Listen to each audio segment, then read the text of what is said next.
3. Circumcision. As God expanded step by step the meaning of his covenant, he required circumcision as the mark and sign of the covenant. Genesis chapter 17 verses 1 to 14, chapter 21 verse 4. God's requirement is very specific.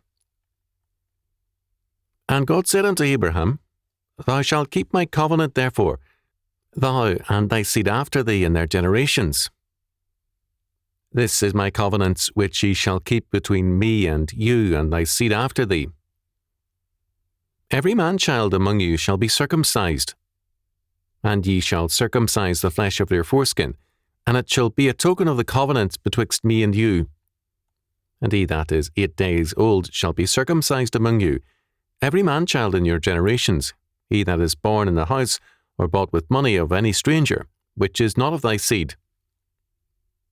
He that is born in thy house, and thee that is bought with thy money, must needs be circumcised, and my covenant shall be in your flesh for an everlasting covenant.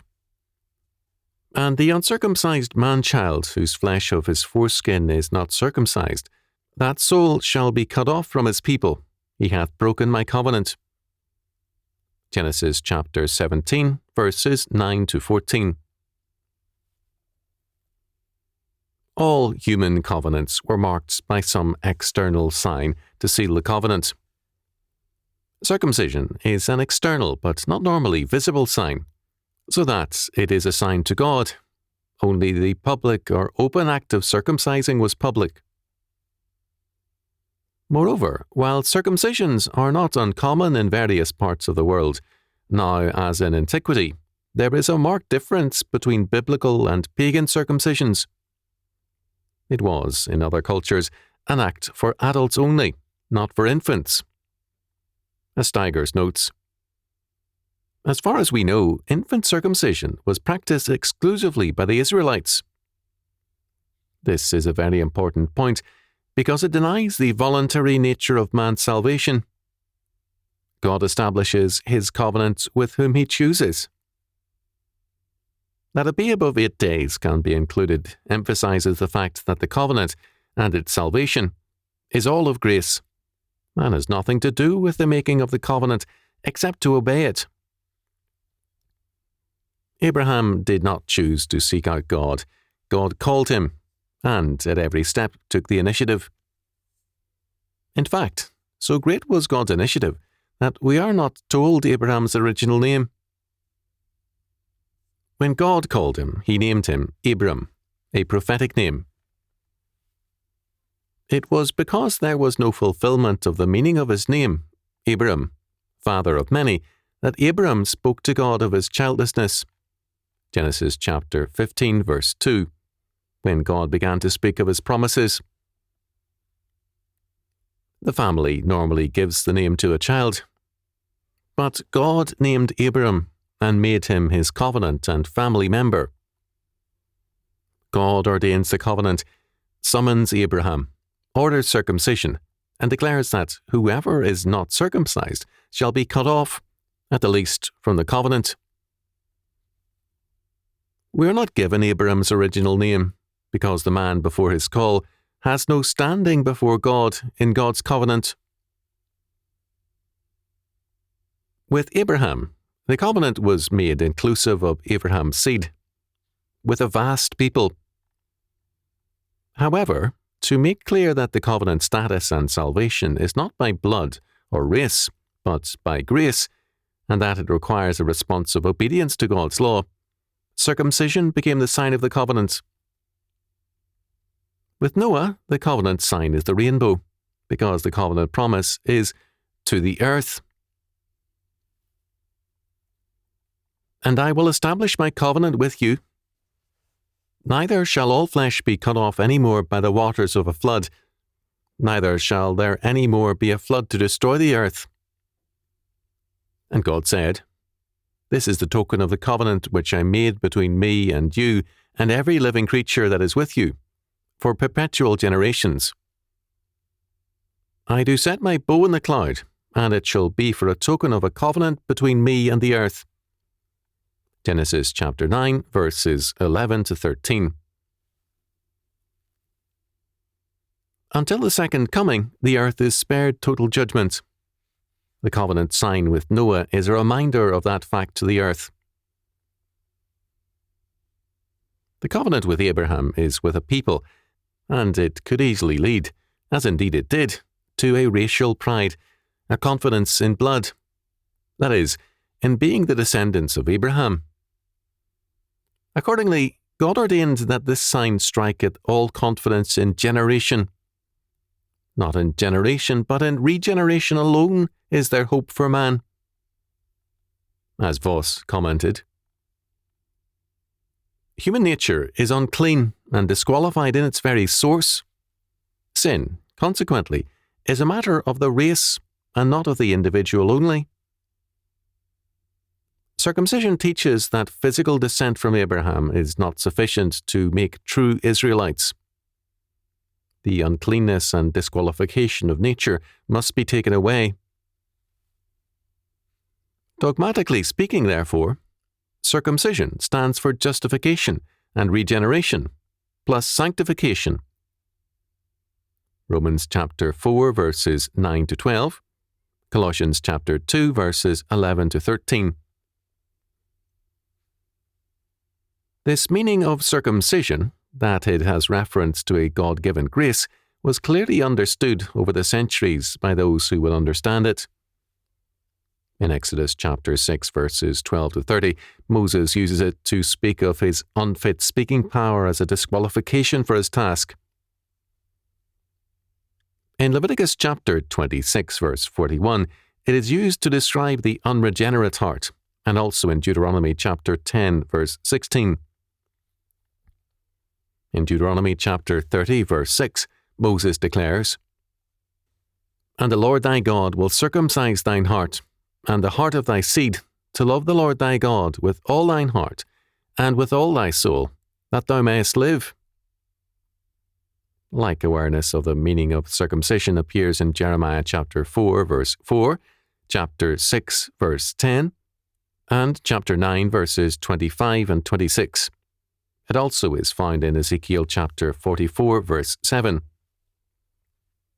Paul, of course, places great emphasis on the meaning of circumcision. Romans chapter 2 verses 25 to 29, chapter 4 verse 11, Philippians chapter 3 verse 3, Colossians chapter 2 verses 11 to 13. Just as Abram was named at his calling, he was renamed with the institution of circumcision, Genesis chapter 17 verse 5, because he was to be the father of many nations, and also the father of the faithful. Paul says of Abraham, "And he received the sign of circumcision, a seal of the righteousness of the faith which he had yet, being uncircumcised, that he might be the father of all them that believe, though they be not circumcised, that righteousness might be imputed unto them also." Romans chapter 4 verse 11. In the New Testament, baptism, a further sign of the covenants, was given, and for long practiced on the 8th day after birth. In Cyprian's day, this 8th-day practice was condemned. Baptismal regeneration is a doctrine which revives the ancient Israelite heresy in another form. It ascribes the power to the rite rather than blood. Those who affirm infant baptism too commonly assume that the Covenant Act ensures a covenant status. The truth is, rather, that the presentation of the child involves, first, a confession of the priority of God in salvation. It is entirely His doing, and to present children for baptism is to affirm that God alone can save man. It is an affirmation of God's sovereignty and predestinating power. Second, the baptism of a child is a confession that we, all that we have, and our children, are God's possession. Hannah expressed this faith clearly in taking the child Samuel to the sanctuary, saying, "For this lad I prayed, and the Lord has granted me what I prayed him for. I have therefore handed him back to the Lord. As long as he lives, he is returned to the Lord.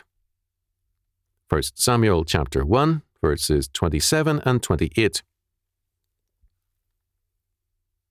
Third, by promising to rear our children in the nurture and admonition of the Lord, we declare that God's gracious covenant with us is binding upon all our household, including our children.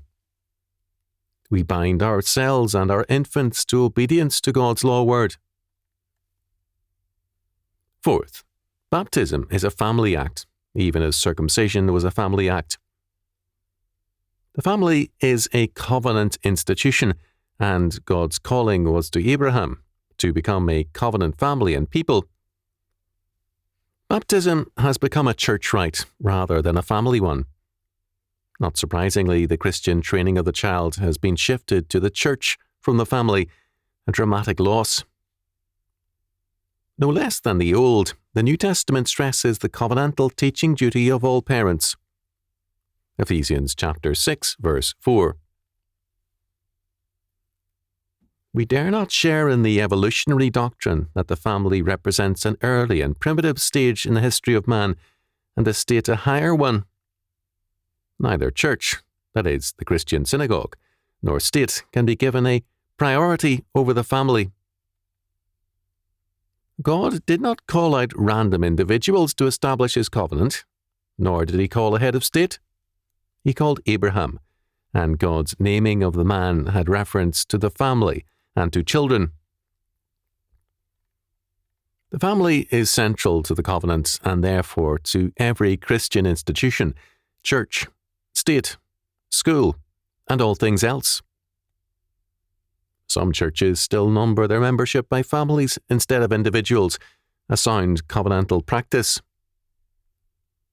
In terms of 1 Corinthians chapter 7, verse 14, if one member of a family is redeemed, the family is numbered in terms of that one person. The church, as the family of God, does not outgrow in this world the redeemed family of Abraham and Abraham's seed, those who, by grace, share Abraham's faith. Let us now sum up some of the implications of circumcision. For centuries, the church saw itself as a necessary institution. In so doing, they began with a sound proposition, the absolute priority and necessity for the kingdom of God. Unhappily, they then identified the institution of the church and God's kingdom. This was a dangerous equation. To illustrate, it is obvious that life is a necessary prerequisite. I cannot then say, however, that I am alive, and therefore I am a necessity for history and civilization. God's kingdom is much more than the Christian church, state, school, and family, and it is more than time and history. The necessity for salvation, God's kingdom, and God's church refers to more than man's institutions, although it can be inclusive of them. However, on the premise of the necessity of the institution of the church, men required membership of all men. It can be added that the state also sees itself as a necessary institution and as something more than man and transcending man. Quite rightly, the Baptists, led by Isaac Backus, waged war against the current view of a necessary church. In reaction, they stressed a purely voluntary church. Now, there is a difference between a necessary church and a coercive church. The rebellion against a coercive church was valid. However, by stressing a voluntary church, which is man's creation, men moved into a free will position, antinomianism, and the sovereignty of man, a position now generally held by almost all the once coercive churches. In this sense, almost all churches are Baptistic now. What circumcision witnesses to is that the Lord establishes his covenant and church out of a sovereign grace.